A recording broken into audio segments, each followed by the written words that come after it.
ಪರಮಾತ್ಮ ಹೇಳುತ್ತಾರೆ, ನಾನು ನೀವು ಆತ್ಮಗಳ ಪಿತ ಪರಮಪಿತ ಪರಮಾತ್ಮ ಶಿವನಾಗಿದ್ದೇನೆ.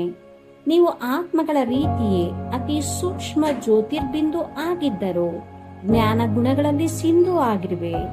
ನೀವು ಆತ್ಮಗಳು ನನ್ನ ಪ್ರೀತಿಯ ಸಂತಾನರು. ಪ್ರಾರಂಭದಲ್ಲಿ ನೀವು ಆತ್ಮಗಳು ನನ್ನ ಜೊತೆಯಲ್ಲಿಯೇ ಪರಮಧಾಮದಲ್ಲಿಯೇ ವಾಸ ಮಾಡುತ್ತಿದ್ದಿರಿ.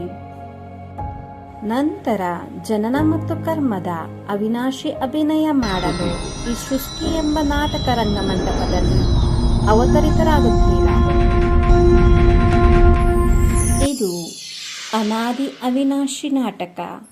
ಸತ್ಯುಗ, ತ್ರೇತಾಯುಗ, ದ್ವಾಪರಯುಗ ಹಾಗೂ ಕಲಿಯುಗ 4 ಯುಗಗಳಲ್ಲಿ ವಿಭಾಗವಾಗಿದ್ದು, ಪ್ರತ್ಯೇಕ ಯುಗದ ಅವಧಿ ಸಮಾನ ರೂಪದಲ್ಲಿ 1250 ವರ್ಷವಾಗಿದೆ.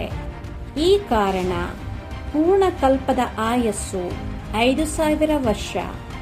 ಪ್ರತಿ 5000 ವರ್ಷದಲ್ಲಿ ಈ ಸೃಷ್ಟಿ ಚಕ್ರ ಪುನಃ ಪುನರಾವರ್ತನೆ ಆಗುತ್ತಿರುತ್ತದೆ.